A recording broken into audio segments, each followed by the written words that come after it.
Let's bring in GOP Arkansas Governor Asa Hutchinson this morning. Sir, Governor, thank you so much for being here this morning. And, you know, on the program all morning long, we've been hearing from voices of small business owners, some in blue states, some in red states, looking at the restrictions that states are imposing. And some are taking steps forward, others are taking steps back. In your particular state, tomorrow, all retail businesses except bars can reopen, which is a good sign. But what's your message to business owners who still face restrictions? You know, 25% capacity in a restaurant still means you're going bankrupt if you do that for another month. How can you reassure your citizens that they can get out and be open and responsible, free people as soon as possible? Well, it's a good question, and it's great to be with you today, and we are excited about continuing to lift the restrictions here in Arkansas.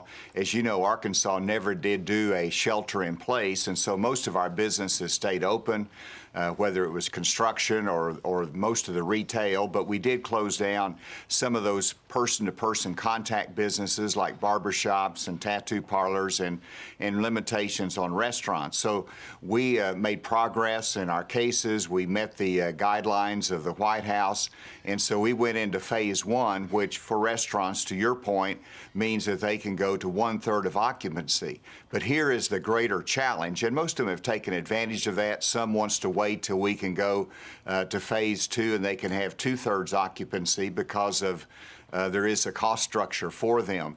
But we've got to most importantly build the demand by the public and the confidence. You know, one restaurant owner said, well, I haven't filled it up to 1/3 yet.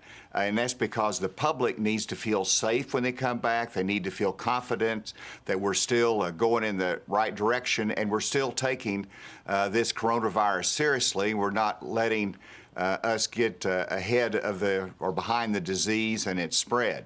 And so we want to build that confidence. We're doing that. The businesses are coming back, and we hope to get to phase two quickly where we can even further open up our restaurants, where we can make sure that even our movie theaters, which opens up Monday, will be able to operate in a safe fashion. You know, Governor, the legal challenges to these stay-at-home orders have been gaining steam throughout the country as a lot of these individuals, these businesses, stand up for their constitutional rights. I don't think that's going to die down anytime soon.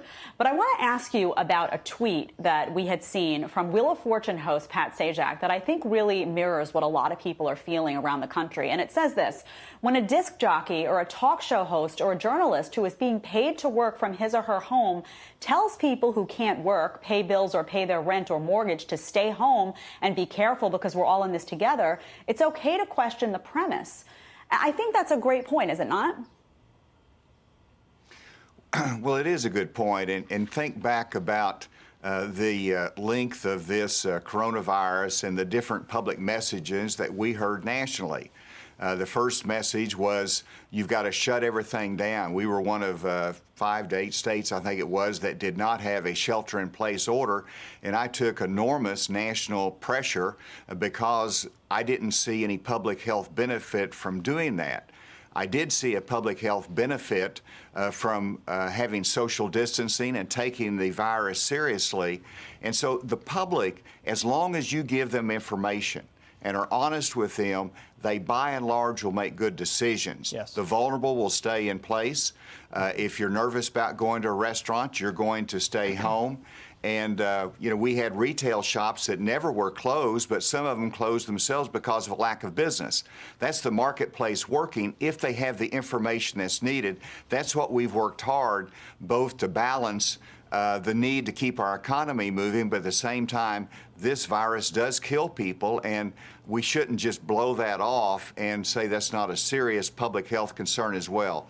That balance helps the public to make the right decision.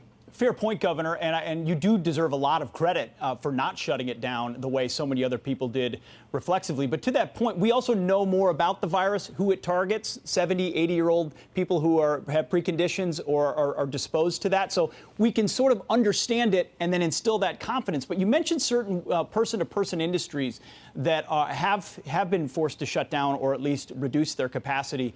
And a lot of them are hair salons. We had a Michigan salon owner, again, Michigan, not your state, but this has kind of become the revolt of the salon owners. Who knew there was so much chutzpah there? But there is. And she's defying a lockdown order. Here's what she said on our show earlier. I will lose everything that I have, but more than that, I have a place for my employees, and they will also not have a job to go back to. They also have bills to pay. They have a family to also support and feed. They also have their own mortgages, and I have mine. And there's so much more than that. My brother-in-law who has cancer, he can't get the treatments that he needs. And this is so much more than just opening my business. This is something that needs, in my opinion, it just needs to happen. You know, Governor, she doesn't want the spotlight. I'm sure there are women just like that in Arkansas who have the very same pressures. My question is, why not now let them open up at full capacity and let people choose? Your message could be, if you're healthy and you want to go out, it's open for business. If you feel more vulnerable, stay home. Why not open everything now? Well, in that instance, and first of all, I identify totally with what she's saying. That heart goes out to someone that's struggling to make a living, and the government comes in with restrictions. But in Arkansas, you know, our salon can open it. It's not limited on capacity. It is simply that you do have to make sure we have the information for contact tracing. You have to make sure you do some social distancing. There are some requirements in there. Are those necessary? I think so. Hopefully they can, you know, once we have more confidence, we can reduce that burden. You know, gyms are a challenge because we do have a social distancing requirement there. But let me give, and so we're really opening up, but we need to do more. I think it is fair to continue to have some of these restrictions in place until the public has more confidence, and we know exactly that we can manage this virus consistent with opening up our businesses totally. So one of the decisions we have to make are team sports. And that's something I want to do. I got kids involved in that, grandkids. But there's parents that write me and say, I've got a 14-year-old and a 10-year-old. Please don't open up team sports because they're not going to social distance. And while they're not going to be ill, they're going to come back and they might give it to somebody else, their grandparents. So those are family decisions, but there are pressure points both ways. We just have to follow that public health guidance and make good decisions. Governor, maybe you should teach them to be NASCAR drivers because they're opening up at 3 o'clock today. I'll just leave you with one quick, short question, and that is, are you concerned about a spike coming as we approach Memorial Day weekend? We're concerned about a spike every day, and we watch it every day, and we've had a spike in our prison environment that we're very concerned about.